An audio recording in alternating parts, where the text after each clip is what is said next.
The Yelp account being banned because of my posting of societal taboo, the corruption that involves, it's deep. It goes all the way up, I feel. There's wrong that government does that it knows about, and people know about, and they keep it a secret. They keep it from being published.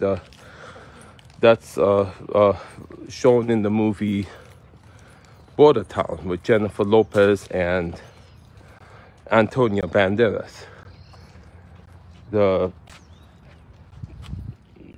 gang leader, south of the border, tells Jennifer Lopez he owns politicians both sides of the border, and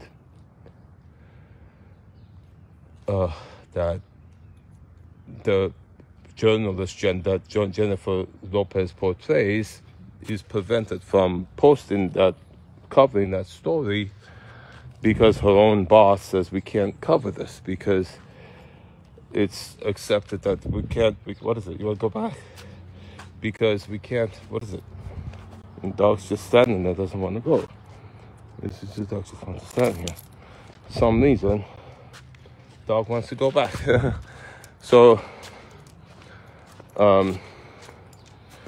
because it's cheaper to keep this story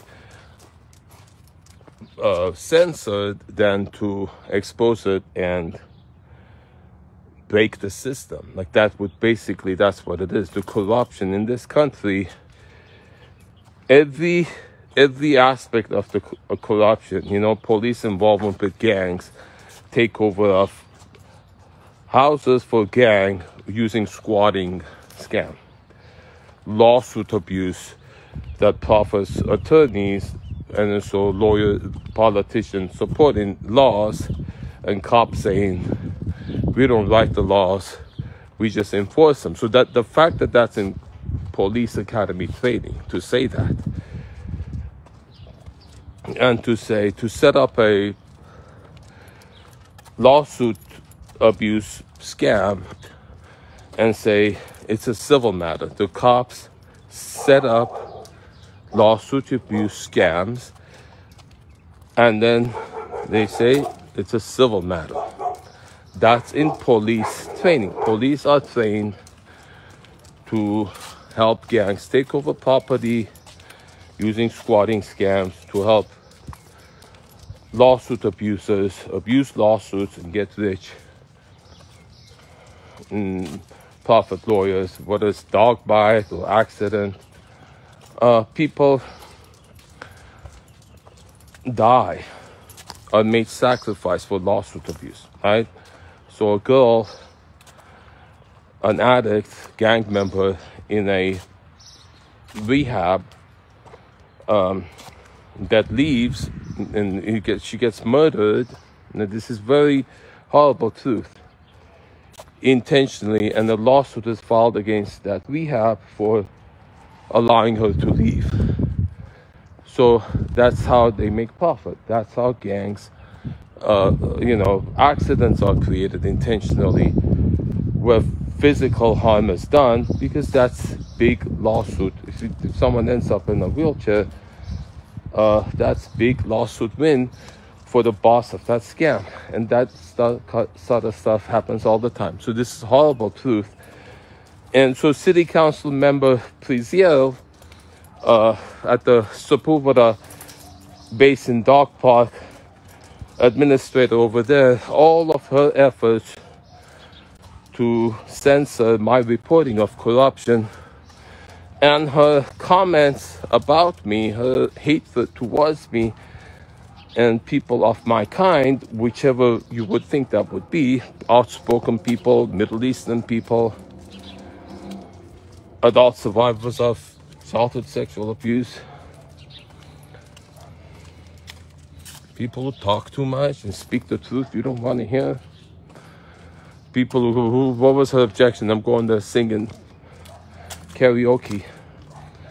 and putting banners on the benches there, and she's calling it, destroying public property. Because she wouldn't allow me posting it in the Facebook page. She kicked me out because I posted Yelp review of her. So her ability to pull strings at Yelp and get my Yelp account deleted, the people who get my story deleted on Nextdoor app, on Craigslist, on everywhere I post, the people who deleted, can't put it in the library, the one at Northridge Library. The supervisor there is a Karen, just as Miriam Priezel is. All of these covert methods of running people out, this is what it is. They don't like people who look like me. They're not going to say, I don't want you because you're Middle Eastern. They're going to use these covert methods. A apartment building owner who doesn't want a person of color, perhaps, they're not going to say, I don't want you because you're of color. They're going to say, hand them a 30-page application and ask them for the, history, references, and hi, how are you? And so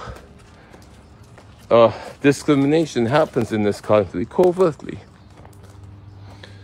Holocaust happens covertly. If you measure the sorrow caused on people using scams such as what I've been subjected to throughout this country, the sorrow, so it's done, you don't get pictures of concentration camp with a barbed wire around it. You don't get, I was exposed to, when I was 6 years old, April 24th, of the pictures of victims of genocide. And that's part of my trauma. You don't get pictures of, living skeletons, people's heads chopped off. That's what I was exposed to.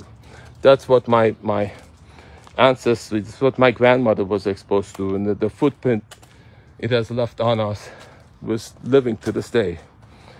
The bullet that killed my grandmother's firstborn Armais,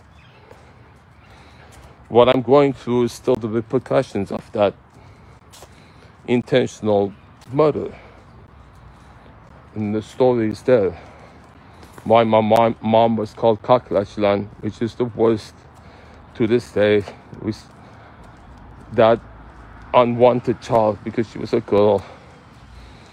And they wanted to replace the firstborn son that was murdered, and they kept getting girls. So she was unfavored, as for her three other sisters, Galipse, Alpenik, and Varsenik. And they have the same condition. Well, not so much Galipse, but Alpenik and Varsenik. Varsenik, I'm told, isn't there anymore.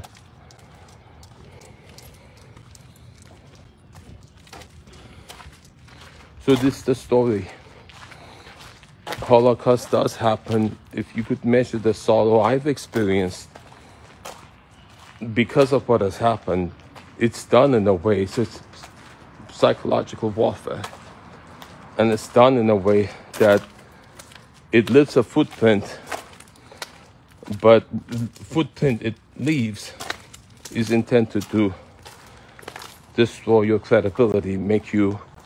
that was Anita's primary intention. Ever since she took control after my sister passed 2021, Anita's primary intention for taking my mom's life savings is to prove my incapable. And of all the evidence that proves that, all these years, what she did, what Tanya did, what Albert did, what Anita's dad, Sam did, Netta did. All the evidences that it clearly shows their intention to destroy me, destroy my capacity, destroy my capability, prove incapability to take everything my mom owns, because I'm the beneficiary and Anita is second beneficiary. Proof is there. And the police supporting what they're doing. That's what makes it so hard. I'm Zeke Matevosian.